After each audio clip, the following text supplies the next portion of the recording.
اب میں بلا تاخیر اس محفل کی، اس مجلس کی، اس سیمینار کی روح رواں شان اور استاد الحکامہ، بہت ساری کتابوں کے مصنف، بہت سارے سینکڑوں ہم جیسے جو طالب علم ہیں ان کے استاد، بلکہ میں کہوں کہ طب کے دنیا کے بے تاج بادشاہ جناب حکیم محمد ظفر اللہ امبالی صاحب، آپ کی تاڑیوں میں، آپ کی تاڑی کی بھرپور تاڑیوں میں جناب حکیم ظفر اللہ امبالی صاحب اپنا مقالہ پیش کریں گے۔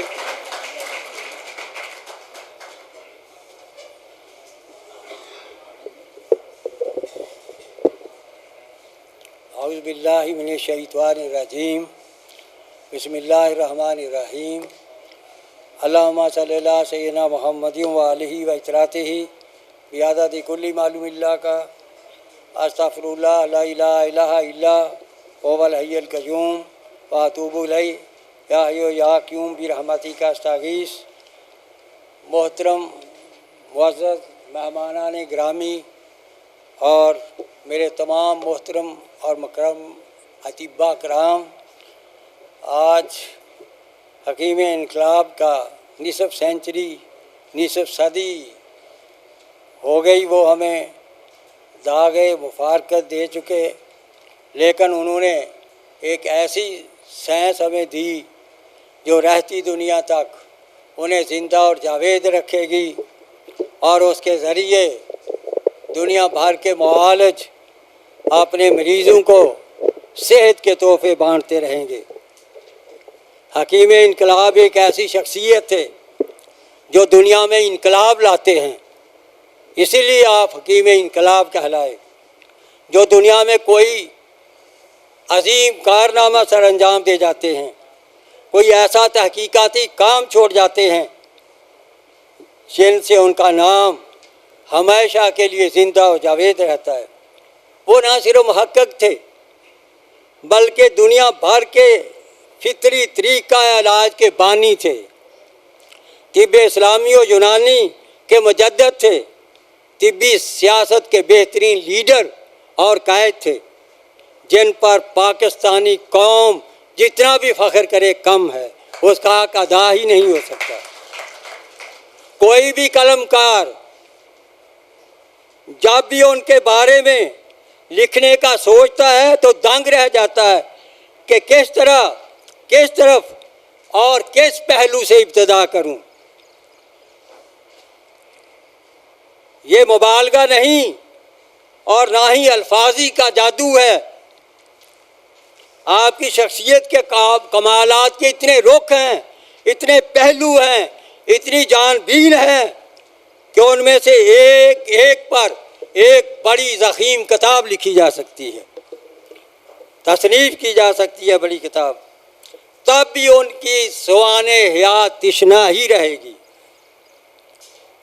آپ ایک محقق سائنسدان تھے، اندھی تقلید نہ کرتے تھے، ان کا طریقہ ذاتی تحقیقات پر مشتمل تھا۔ بعض مقامات پر انہوں نے جمہور اطباء سے اختلاف کیا ہے اور سرخی دے کر لکھا ہے جمہور اطباء سے اختلاف۔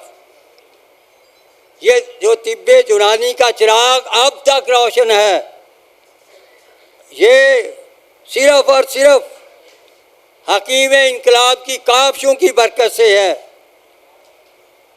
طب یونانی طب جدید سے پہلی صف پر اب بھی کھڑی ہے، یہ حکیم اجمل خان اور حکیم انقلاب صابر ملتانی کا کارنامہ ہے۔ میرے محترم، ان کی عظمت و فضیلت اور تحقیقات کے نقوش ہمیشہ عالم پر جلی اور سنہری حروف میں زندہ رہیں گے، چمکتے رہیں گے، روشن اور دمکتے رہیں گے۔ انہوں نے قانون فطرت کی مشعلیں فانوس روشن کیے ہیں اور طب میں ایسی تجدید اور اجتہاد کیا ہے کہ طب کی احیاء کا وہ حق جو تاریخ میں پہلے کبھی بھی ادا نہیں ہوا، انہوں نے ادا کر دیا ہے۔ ان کے تحقیقات سے طبی علوم کے خزانے پھوٹ پھوٹ پر پڑتے ہیں، ان کے طبی کارناموں کو سنہری حروف سے بار بار لکھا جاتا رہے گا۔ وہ طبی اجتماعات کے روئے رواں تھے، جس طبی اجتماع میں جب سٹیج پہ آتے سامعین پہ ایسا حالت طاری ہوتی جیسے کہ ان پہ سحر طاری ہو گیا ہے۔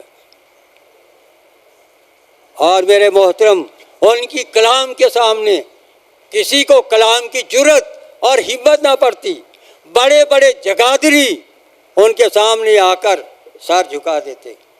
اور میں یقین سے کہتا ہوں، پہلے بھی کہا ہے کہ اگر آج شیخ و رئیس بھی ہوتا، راضی بھی ہوتا، وہ بھی صابر کی اقتدا پہ ان کے قدم چومنے پہ مجبور ہو جاتا، جو کچھ صابر ملتانی حکیم انقلاب نے کیا ہے۔ حکیم انقلاب دوست محمد صابر ملتانی ایلوپیتھی، ہومیوپیتھی، آیورویدک اور اس قسم کے تمام علوم پہ پوری دسترس رکھتے تھے، پورا ملکہ رکھتے تھے، گہرا مطالعہ رکھتے تھے۔ ایلوپیتھی کے علوم پر اتنی انہیں دسترس تھی، جب ایلوپیتھی کو مذہب سے بھی زیادہ فوقیت دی جا رہی تھی، طب کی دنیا میں بھی، طب کے نام نہاد اکابرین بھی اس سائنس کو مذہبی علوم پر بھی فوقیت دینے لگے تھے۔ ایسے بیانات بندہ آپ کو پیش کر سکتا ہے ود ریفرنس المسیح، دیکھیے جو ہندوستان میں چھپتا تو اس میں کیا کچھ لکھا جاتا رہا۔ یہ اتنا ایک مقالہ اتنے ذرا ریفرنس کتاب نہیں لا سکتا، کم بہت کم ہے۔ تو انہوں نے اس دور میں لکھا allopathy is in scientific and wrong, کتاب لکھ دی گئی ایلوپیتھی غلط اور ان سائنٹیفک ہے۔ چیلنج کیا کوئی آئے میرے سامنے میری اس بات کو غلط کر کے دکھائے، کسی کو بھی ان کے سامنے آنے کی جرت نہ ہوئی۔ اور اسی طرح جو ہے ہومیوپیتھ، انشاءاللہ تعالی میں ان کے جو قلم کی نوک پر ہومیوپیتھ کے بارے میں جو ہے قلم کی نوک پر آیا، جو ماہنامے رجسٹریشن فرنٹ میں موجود ہے، اگر اس کو جمع کر دیا جائے اتنی بڑی کتاب بن جائے اور سب پر واضح ہو جائے کہ ہومیوپیتھک ہے کیا۔ انہوں نے ایک بات میں لاجواب کر دیا، انہوں نے کہا ہومیوپیتھ والے مجھے سر سے لے کر پاؤں تک کی سفلس، سورا اور سائیکوسس کی جدا جدا علامات بتا دے، میں اسے مان جاؤں گا۔ تو انہوں نے ساری علامات جو ہیں بڑے واضح انداز میں بیان کر دی۔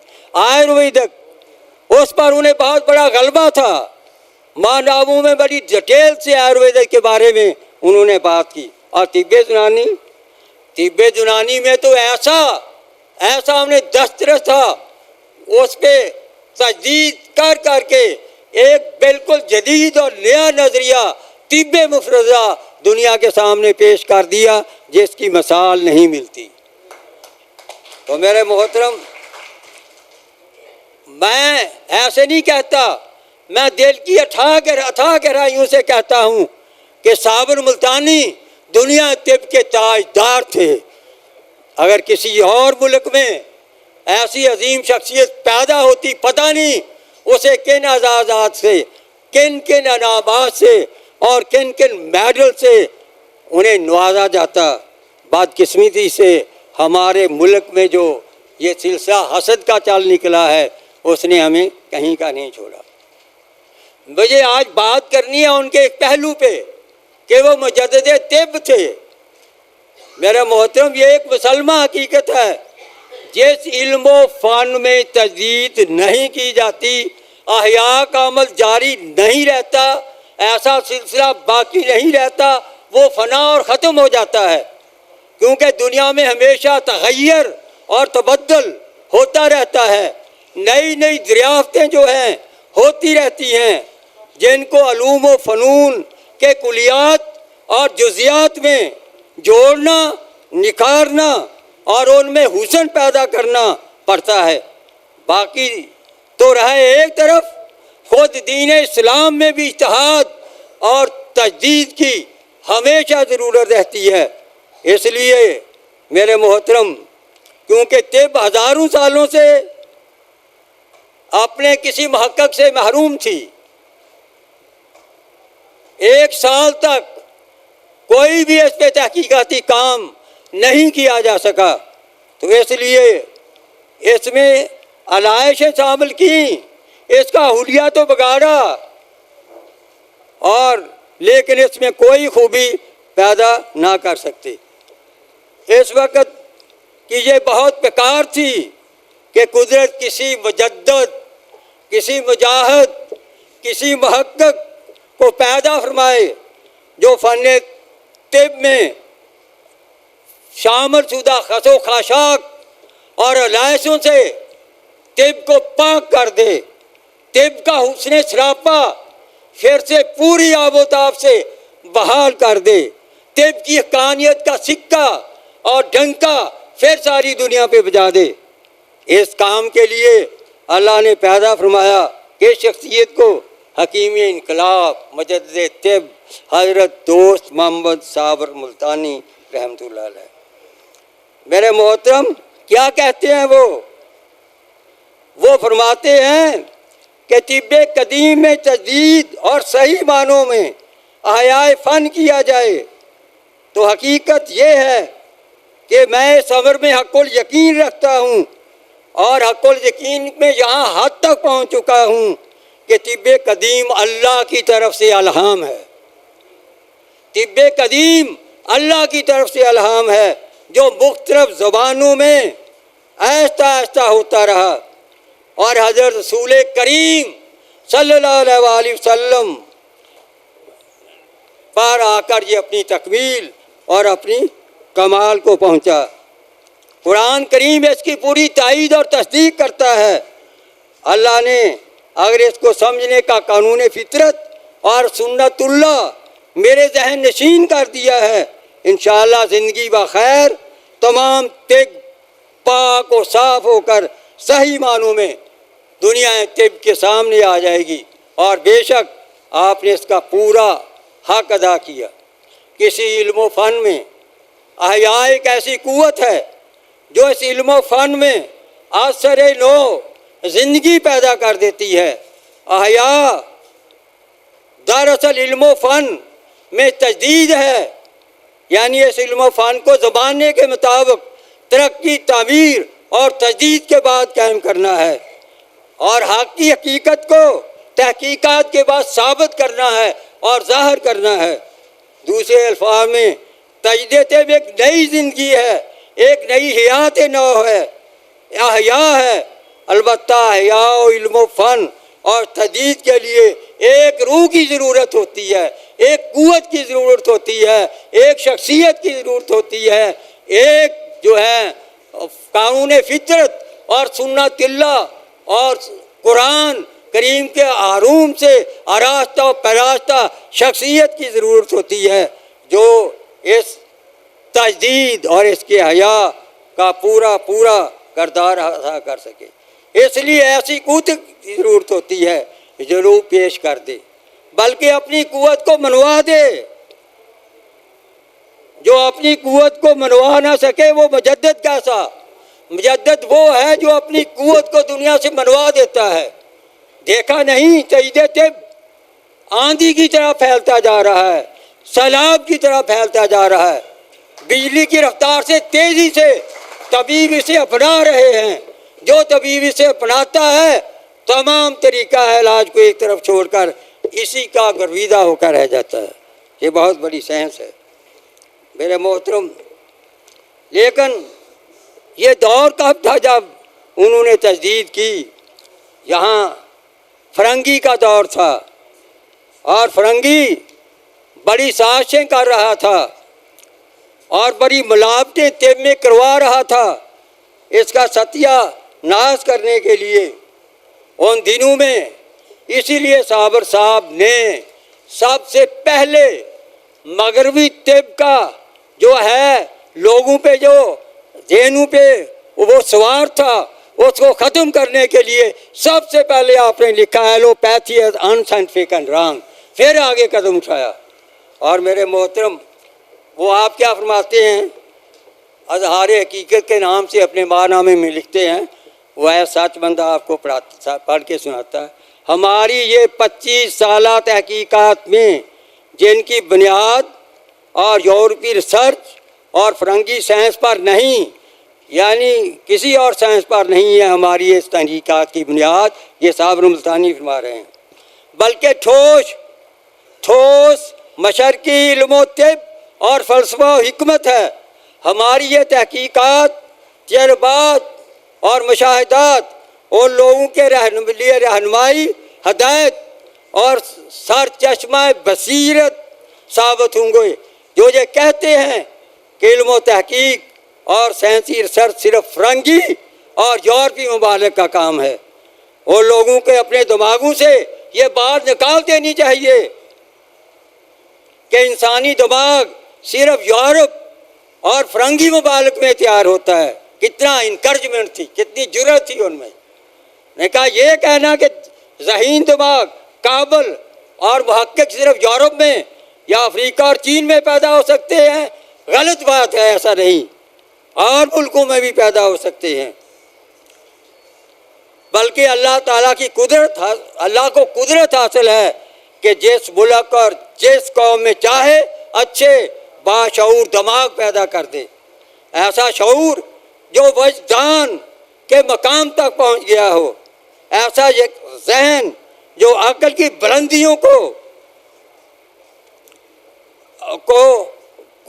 ہر حقیقت کو پہچان رکھنے کا دستور رکھتا ہو، ایسی فکر جو فطرت کے ہر راز اور اشارہ کو پانے اور سمجھنے کی صلاحیت رکھتی ہو۔ اور فرمایا اور ہر ایک کے لیے ایک نئی دعوت عمل لے کے آیا ہوں، اور ایک یہ جرت ہے، یہ جرت سے طب کے سامنے، اطباء کے سامنے، دنیا طب میں یہ حقائق پیش کیے جا رہے ہیں۔ دنوں میں انسان نہ صرف اپنی اور قوم کی دنیا بدل کر رکھ سکتا ہے، انہی فطرت کے اسرار و رموز کو سمجھنے کے بعد ہم دعویٰ کرتے ہیں ہم احیاء فن اور تجدید طب کر رہے ہیں۔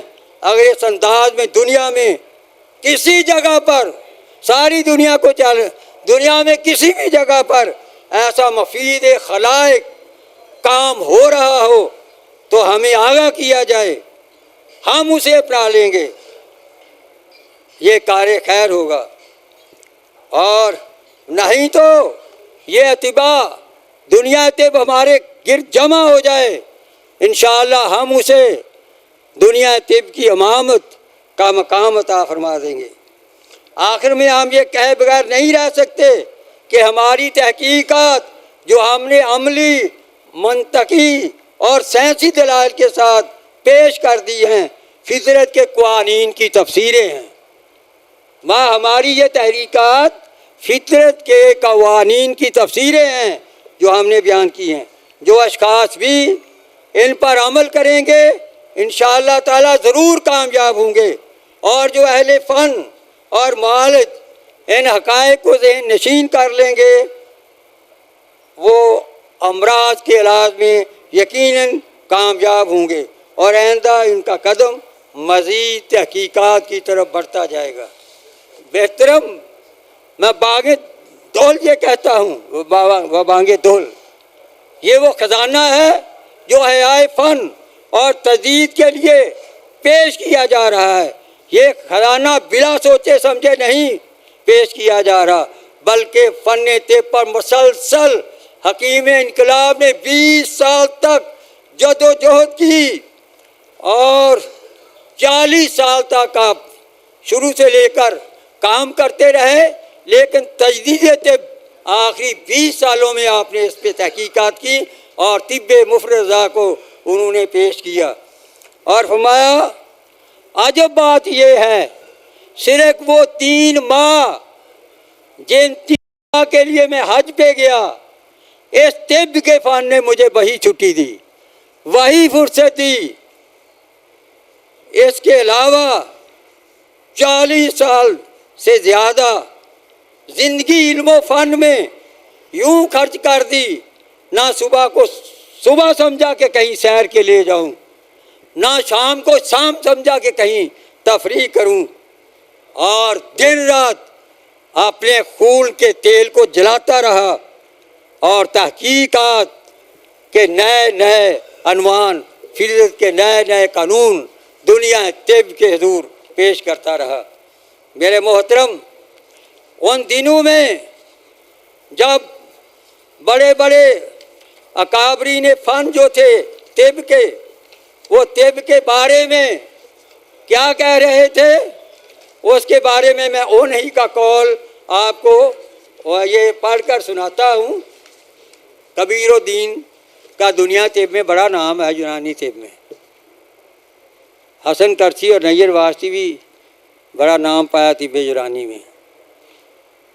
ان سب کے ریفرنس دوں تو وقت ہی ختم ہو جائے گا، میں صرف حکیم کبیر الدین کا احساس کمتری آپ کو بتاتا ہوں۔ المسیح میں حکیم کبیر الدین یونانی طب کے بارے میں کیا لکھتے ہیں؟ حکیم کبیر الدین بھی طب قدیم کے مسائل کو غلط اور ایلوپیتھی کے مسائل کو درست اور علمی سمجھتے تھے۔ یہ مرعوب ہو چکے تھے ایلوپیتھی سے، مغربی طب ایلوپیتھی سے بہت حد تک مرعوب تھے۔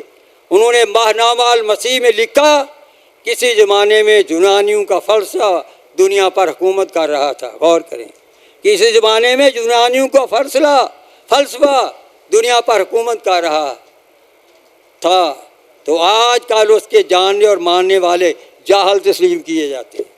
دیکھو یونانی طب کے بارے میں کیا ریمارکس ہے۔ کبھی ان کا چرچا تھا، لیکن آج اس کے اہل جو ہیں، اس کے یونانی طب والے جو ہیں، وہ جاہل تسلیم کیے جاتے ہیں۔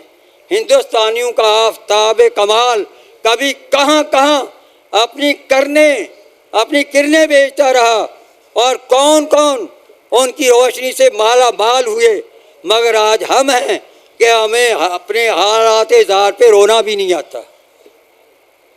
مزید غور کریں، وہ یورپ کی برتی سے کس قدر مرعوب تھے۔ انہوں نے لکھا، یورپ کی تہذیب کے سامنے دنیا کی تہذیب خاک۔ یہ کبیر الدین لکھ رہے ہیں، یورپ کی تہذیب کے سامنے دنیا کی تہذیب خاک، ان کے مقابلے میں دنیا کی معلومات جہل، ان کی سائنس کے برو، دنیا کا فلسفہ غلط، ان کے مسائل کے آگے مسائل بیکار، اور ہم اور ہماری طبیعتیں ویسی۔ کیا کہہ رہے ہیں ہمارے اپنے اطباء کو؟ ہم اور ہماری طبیعتیں ویسی، ہماری رنگت کی طرح ہمارا فلسفہ بھی کالا، ہماری رنگت کی طرح ہمارا فلسفہ بھی کالا، اور ہمارے علوم و فنون بھی میلے۔ دوستو، ہوش میں آؤ، بیدار ہو جاؤ، آنکھیں کھولو اور دیکھو، تم جس طب پر ناز کر رہے تھے وہ وحشی اور بسیدہ طب کہلاتی ہے۔ تم جس فلسفہ پر فخر کرتے تھے وہ آج بیکار سمجھا جاتا ہے۔ تم جسے شاہراہ کہتے تھے وہ اب پگ ڈنڈی کہلاتی ہے۔ تمہارے مسائل اب پرانے ڈھکوسلے کہے جا سکتے ہیں۔ زمانے نے کچھ ایسی کایا پلٹی کہ عالم خلقت ہی بدل گئی۔ کچھ ہی دن ہوئے ساری دنیا 4 عناصر سے بنی ہوئی تھی، اب شور مچا ہوا کہ عناصر تو 72 سے بھی زیادہ ہیں۔ یہ ان کے اقوال میں آپ کو سنا رہا ہوں۔ تمہارا وہ سودا بھی کہاں گیا جو کبھی تمہارے سر میں ہوتا تھا اور کبھی تمہارے فم معدہ پر گر کر وہ جو ہے غذا کے لیے آگاہ کرتا تھا۔ وہ بلغم بھی کہاں گیا جو تمہارے دماغ کی پرورش کرتا تھا، وہ صفرا بھی نہ رہا جو پھیپھڑوں کی لطافت غذائی میں صرف ہوتا تھا۔ اب تو صرف ایک خون کی حکومت ہے۔ یہ کہہ رہے ہیں کبیر الدین، جیسے دماغ کو بھی حصہ ملتا ہے، پھیپھڑوں کو بھی حصہ ملتا ہے، اب تغذیہ صرف خون ہی سے تسلیم کیا جاتا ہے، چاروں اخلاق سے نہیں۔ اور اخلاق چہار گانا کی شہرت دبنے والی ہے۔ جراثیم کی بے شمار فوج ہماری محنت کو ضائع کیا چاہتی ہے۔ ہمارے علم الادبان کو جراثیم نے بوسیدہ کر دیا ہے۔ ہمارے سارے مسائل غلط اور ہماری ساری کتابیں بیکار ہو گئی ہیں۔ یہ ہیں اقوال کبیر الدین کے جو طب کے بارے میں۔ اگر علم نہ ہو تو پھر ایسے ہی ہوتا ہے۔ وہ جتنے الکائن ایلیمنٹ ہیں خون میں سب بلغم کہے جائیں گے، جتنے ایسڈ الکان ہے خون میں وہ سارے سودا کہلائیں گے، جتنے بائلک ایلیمنٹ ہیں وہ سارے صفراء سنائیں گے۔ اور کون سی چوتھی چیز ہے کوئی بات کرنے والی؟ ایسے احساس کمتری کا شکار ہو گئے۔ ان لوگوں نے یہ یقین کر لیا کہ اگر حکمت اور طب کو زندہ رکھنا ہے تو ان سے صرف ایک ہی طریقہ ہے کہ فرنگی طب کو اس میں داخل کر دیا جائے۔ فربی تنگ، اسی لیے طبیہ کالجز میں فرنگی طب پڑھائی جانے لگی اور فرنگی طبہ وہاں سے نکلنے لگے اور ایلوپیتھ ادویہ ملا کر مریضوں کو دینے لگے۔ دیسی ادویہ پر اعتبار ہی نہ رہا۔ اور جب ان کا بات چلا، اب نیا ڈھونگ رچایا طب کو ختم کرنے کے لیے، طب کو مارا، طب کو کفرانے دفرانے کے لیے اب BMS کا اجرا کر دیا۔ نام طب مشرق، بیچولر ان ایسٹرن میڈیسن سسٹم، لیکن نصاب کیا پڑھایا جا رہا؟ سارا MBBS کا۔ BMS ہاؤس جاب کے لیے جا رہے ہیں DHQ اسپتال میں، پرائیویٹ ایلوپیتھی کے اسپتال میں۔ تو میرے محترم، اب یہ طبی کانفرنس والوں نے اور یہ جو ہیں جن کے آگے یہ اولاد در اولاد چلی آ رہی ہے، حسن کرسی اور یہ سارے لوگ، ان کے سارے اقوال پیش کرنے کی بجائے میں نے سب سے بڑی قیادت کے اقوال پیش کر دیے ہیں۔ ان کے نزدیک طب کیا تھی؟ میرے محترم، صابر صاحب نے پھر اٹھے میدان میں، انہوں نے پھر ہر چیز کا ایک ایک جملے کا جواب دیا۔ کیا دعویٰ کیا حکیم انقلاب نے؟ کیا اعلان کیا؟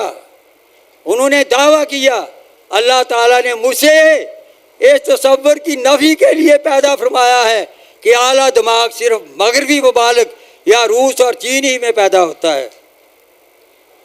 نمبر 2، اللہ تعالیٰ نے مجھے علم و فن طب اسلامی کی تکمیل کے لیے مأمور فرمایا ہے۔ انہوں نے چیلنج اور دعوے کے ساتھ اعلان حق کیا۔ انہوں نے فرمایا یہ سمجھنا قطعاً غلط ہے کہ مغربی طب یعنی ایلوپیتھی ڈاکٹری طب یونانی کی ترقی یافتہ صورت ہے جو یہ کہہ رہے ہیں لوگ۔ البتہ ڈاکٹری اب تک طب یونانی سے ضرور مستفید ہو رہی ہے، اس سے ضرور فائدہ اٹھا رہی ہے۔ نمبر 2، ایسا خیال بھی درست نہیں کہ دونوں طریقہ علاج ایک ہی قانون کے تحت کام کر رہے ہیں۔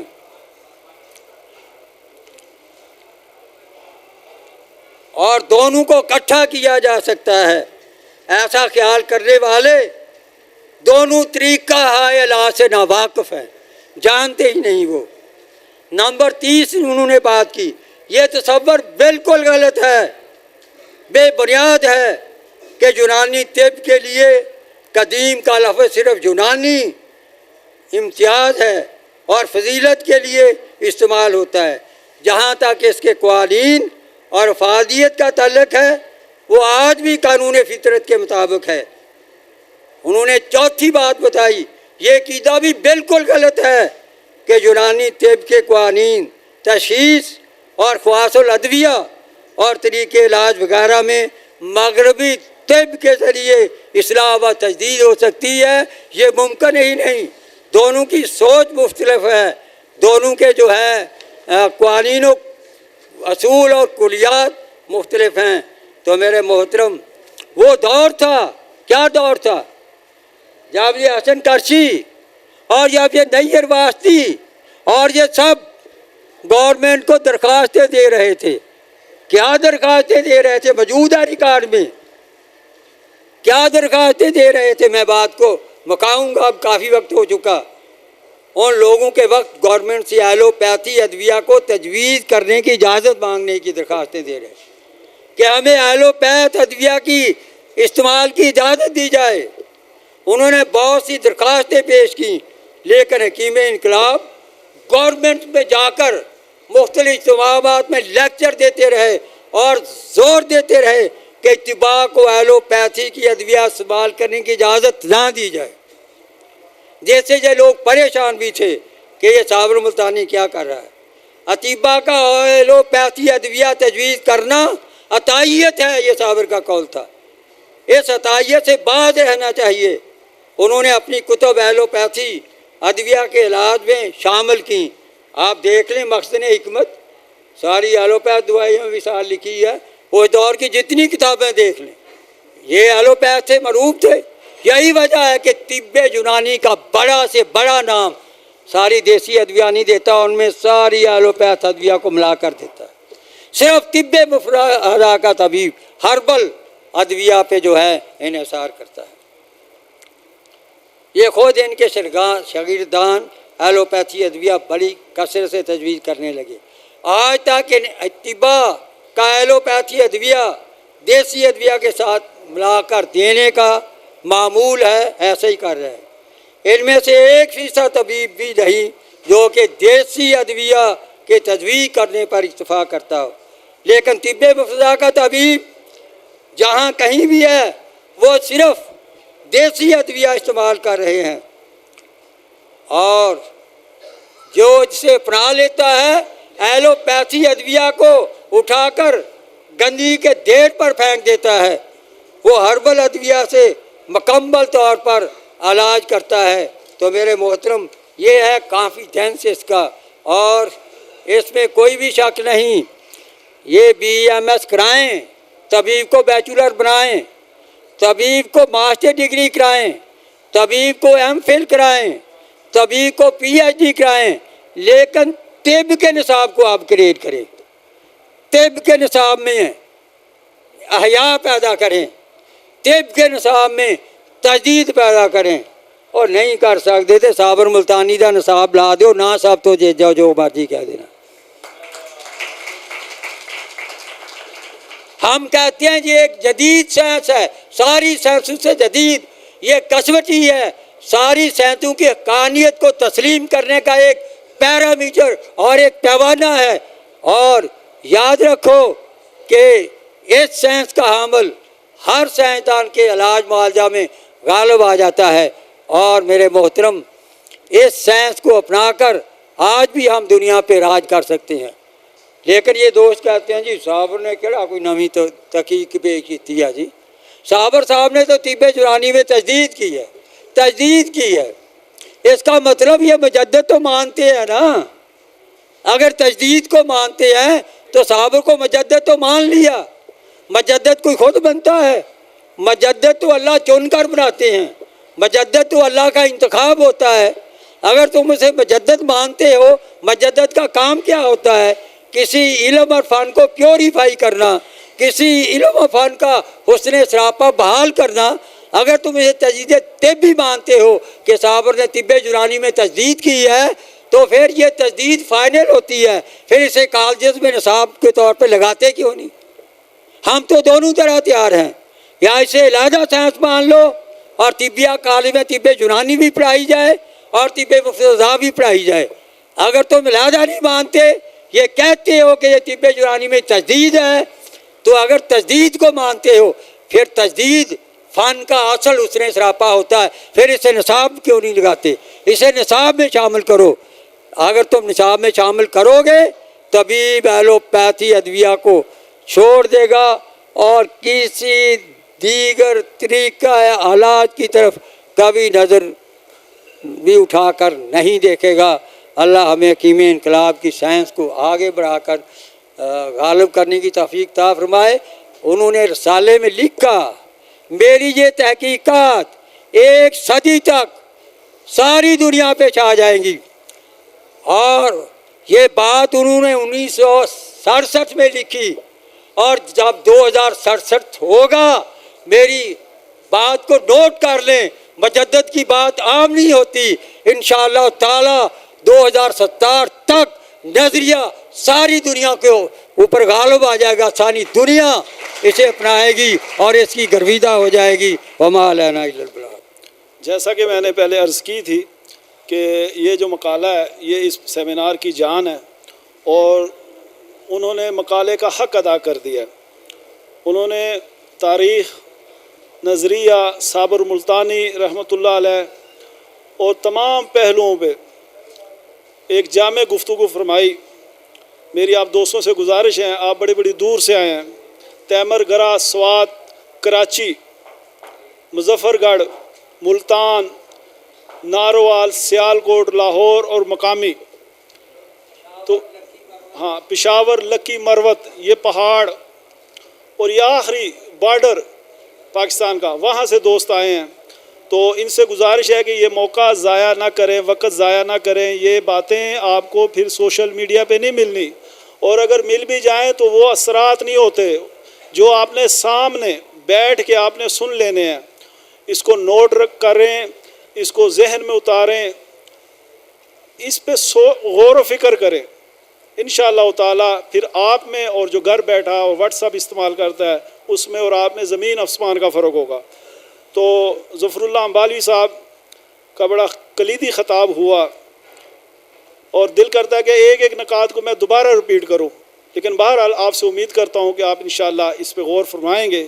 یہی مقالہ اگر آپ ذہن میں رکھ لیں اور جاتے ہوئے اس میں جو چیدہ باتیں ہیں وہ آپ نوٹ کر لیں، اور اگلی جو زندگی ہے لائے عمل تیار کریں، تو انشاءاللہ آپ کا جو علمی قد کاٹ ہے انشاءاللہ بہت زیادہ بڑھ جائے گا.